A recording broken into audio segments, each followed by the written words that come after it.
Kalau misalnya manusia bisa segalanya, nggak akan ada kehidupan di dunia. Betul. Benar nggak? Betul, betul, betul. Iya. Orang bisa jadi dokter sendiri, orang bisa betulin mobil sendiri, ya. Hmm. Kita bisa memperbaiki rumah sendiri, kita nggak butuh tukang. Jadi banyak pengangguran. Iya. Nah itu maksud saya.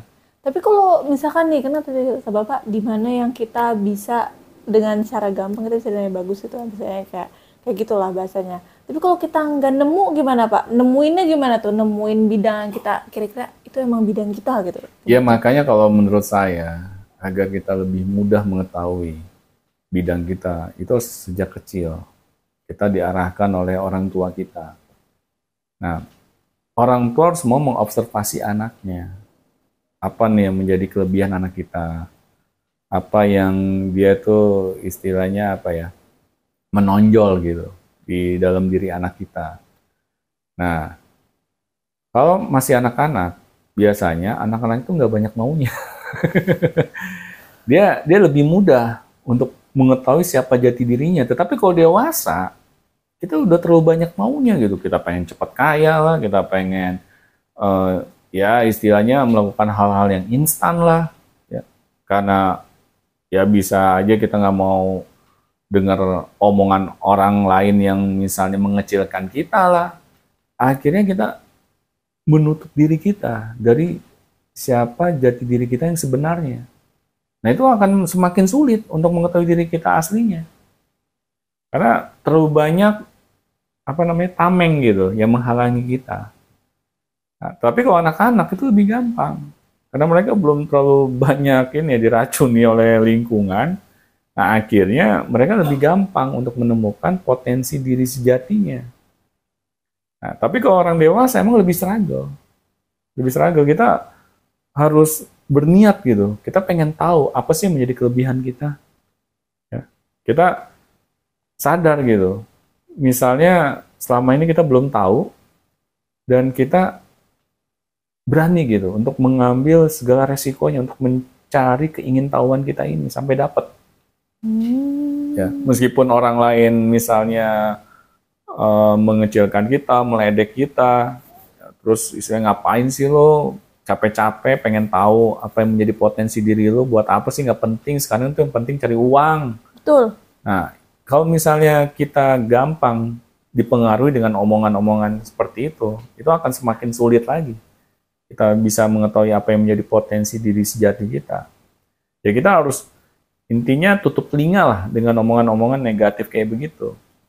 Karena niat kita, misalnya kita tahu apa yang menjadi potensi diri kita yang sebenarnya, kita ingin berkontribusi di bidang itu. Karena gue ingin bermanfaat bagi umat. Nah kalau niatnya kayak begitu, gampang, kita akan diberitahukan oleh Allah langsung.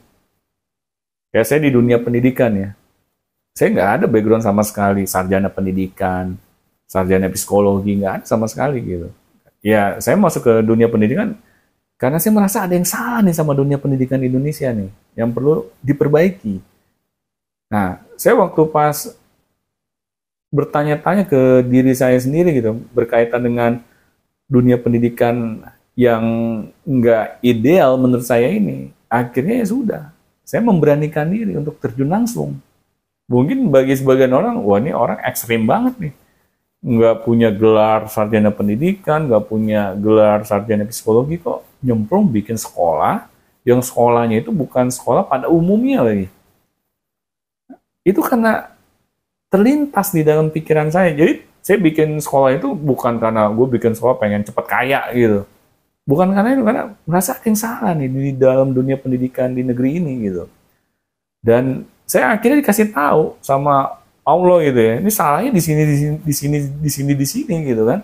Jadi dibantu sama Allah karena niatnya ingin hal yang positif untuk umat gitu. Nah kalau kita niatnya benar, insya Allah Allah juga bantu. Tapi kalau niat kita, oh gue bikin sekolah karena pengen cepet kaya, ya kan, pengen cepet jadi sultan gitu, ya semakin sulit kita mengetahui mana yang benar, mana yang salah. Karena niat di awalnya udah beda gitu. Tapi Pak kadang kan orang udah niat nih Pak, udah niat, udah menjalankan. Tapi gara-gara ketemu rintangan 1, 2, 3, bisa kira kayak Aduh, capek deh. Terus gimana tuh, Pak? Ya itu saya alami juga. Saya alami, saya merasa capek juga di tengah jalan. Terus gimana Saya cara merasa lelah juga di membangkitkannya? tengah jalan. Ya saya tanya lagi ke diri saya sendiri niatnya. Jadi pernah nih, saya udah hopeless gitu kan.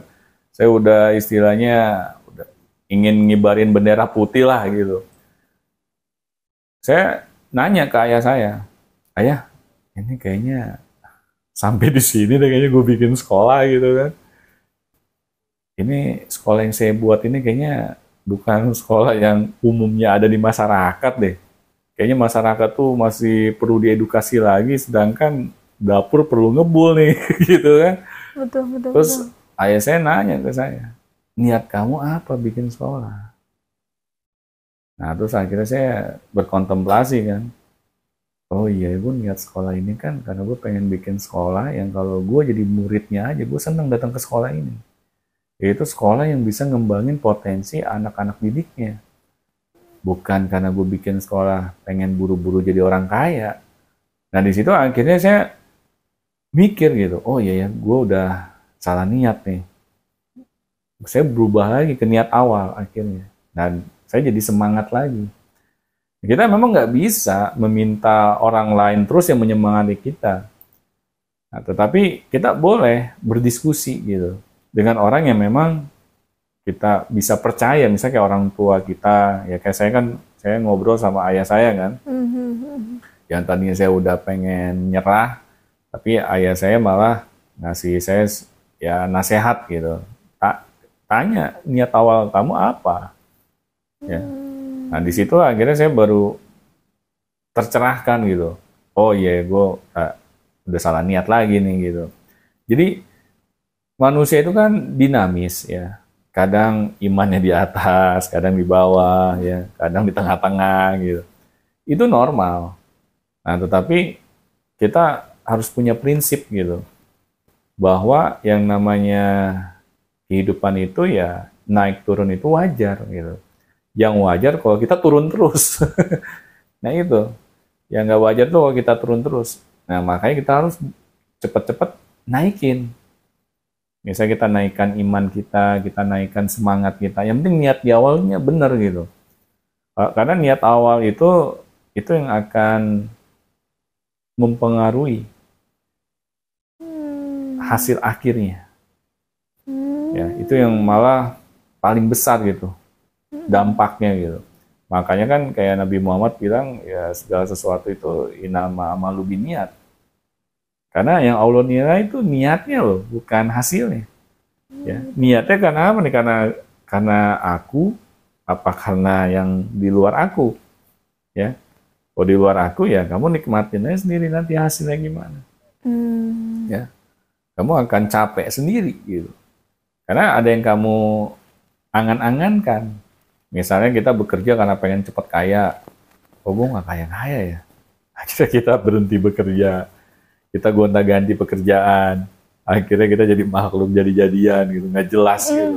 Ya. Ya karena itu salah niat. Tapi kalau kita niat nih, gue bekerja karena ingin memberikan nafkah buat keluarga dengan cara yang halal. Dan gue ingin hasil pekerjaan gue ini bisa dinikmati atau dimanfaatkan oleh orang banyak gitu, ya. Makanya gue ingin bekerja yang terbaik. Agar apa? Agar banyak orang yang merasakan manfaatnya. Nah, itu kan niat yang benar. Akibatnya kita lebih enjoy malah dalam bekerja. Karena ketika kita enjoy dalam bekerja, energi itu ada terus. Ide itu ada terus. Nggak mungkin kita kehabisan ide. Orang yang kehabisan ide karena dia memang salah tempat. Dan salah niat juga. Nah akhirnya udah dia merasa, waduh gue gak berbakat nih. Ya habis gue buntu terus, gue gak ada ide. Ya. Kayaknya ada masalah, kayaknya gue gak mampu nyelesain masalahnya. Ya karena dia udah salah segalanya gitu. Nah makanya itu dimulai dari niat kita di awal. Jadi itu, bukan orang tuh gak mampu untuk menemukan siapa jati dirinya, tetapi niatnya salah di awal.